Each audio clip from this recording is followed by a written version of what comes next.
Alright, what's up guys, and welcome back to the channel.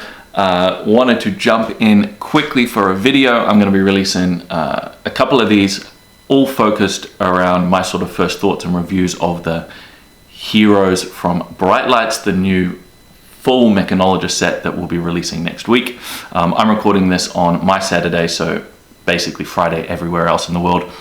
And we know very few cards. In fact, most of the heroes outside of Teklavas, and we actually have only seen the young version, but I'm going to assume for this video, as I'm going to be talking about Dash Database, that we are going to see an adult version of her.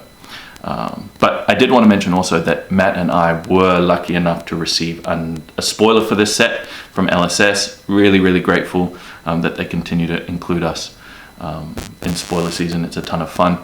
And it is a spicy card. We have been given a legendary equipment from this set, and it kind of blew my mind when I first saw it. So the video is not live, but it is set to premiere on the Fab Unofficial YouTube page already, so you can go hit the notification bell and you'll be informed when that goes live. I believe it's set to go live 8 a.m.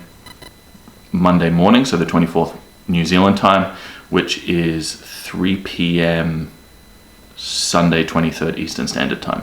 Don't quote me on that.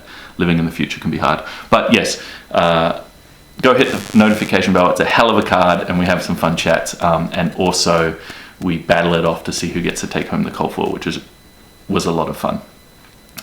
Tried to avenge my loss from our last spoiler video. But yeah, go check that out. But this video, I want to talk about Dash Database. This card, when I first saw it, this hero, when I first saw it, I thought it was going to be busted as all hell. Just reading the card text on this, which I will in a minute, my first reaction was like, what have they done? But yeah, so Dash Database, obviously what I have up on the screen is the young hero, so starts on 18. We're going to assume that the adult hero is going to be the same card text and everything, and is going to come in at 36 life, similar to how Icelander played out and the Prism from Dusk Till Dawn, etc. But Dash Database reads, you may look at the top card of your deck at any time. So you can always take a little cheeky peek, and then once per turn you may play a Mechanologist item with cost 0 or 1 from the top of your deck. As though it were an instant, it costs an additional 1 resource to play. When I first read this card, I thought, holy hell, what have they done? This is busted. It's effectively an extra intellect, right? The top of your deck is just an extra card in hand, or at least you can build your deck in a way that would be the case. And in fact, it's even better than that because it's once per turn, so you can do it on your turn and your opponent's. So if you get to make use of that on your turn, draw up, you can then do that again on your opponent's turn and effectively combo out, if you would.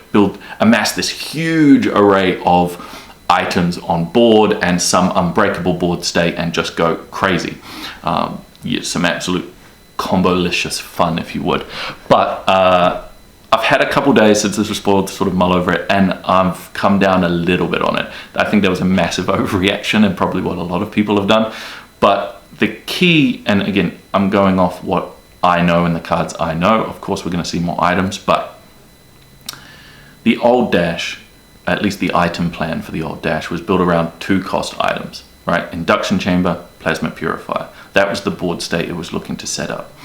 And I expect the 2+ cost items to be where we see the highest power level for Mechanologist items to sort of stay.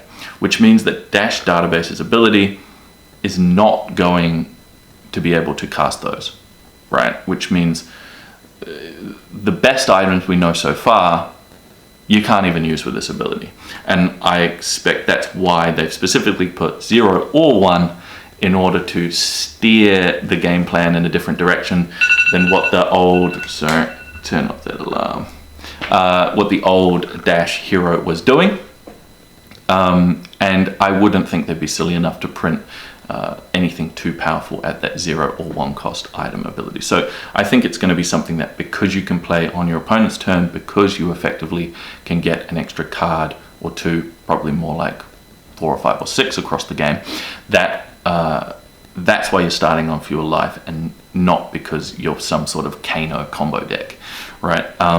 There's also a huge downside with items. items don't block, which in a metagame, you know, just swarming with Lexi decks, and even post-Lexi, you've got things like Fi and Katsu, even Azalea comes back, right? Like, there is a lot of stuff going on, and even, you know, the old Dash decks had a really aggressive turn to them. So there is a huge downside to filling your deck with tons and tons of items, so I think it's going to be a real balancing act, and I expect this Dash to gain advantage over the course of the game with a handful of items, but apart from that, you're going to be playing a very similar boost game plan, and those cards are going to see buffs, right?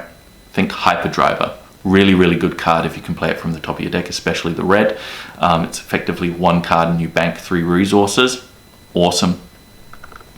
But even things like a cognition nodes for the control matchups, right, where you're able to recycle cards better and stop fatigue, or even, you know, cheeky things like a powder keg off the top to try and blow up equipment. And I expect that's sort of where you're going to get the value from Dash Database.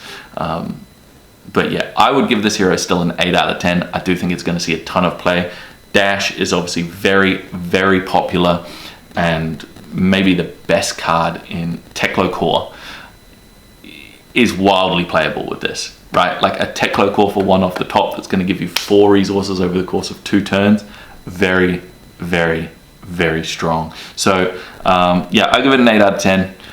Just in terms of first reaction, I think it's going to be really, really good, but I don't expect it to break the game like anything we've seen before. It's not a Kano combo deck, and I don't expect it to be that sort of Starvo level of dominance in the metagame either. So yeah, I trust LSS and what they've done.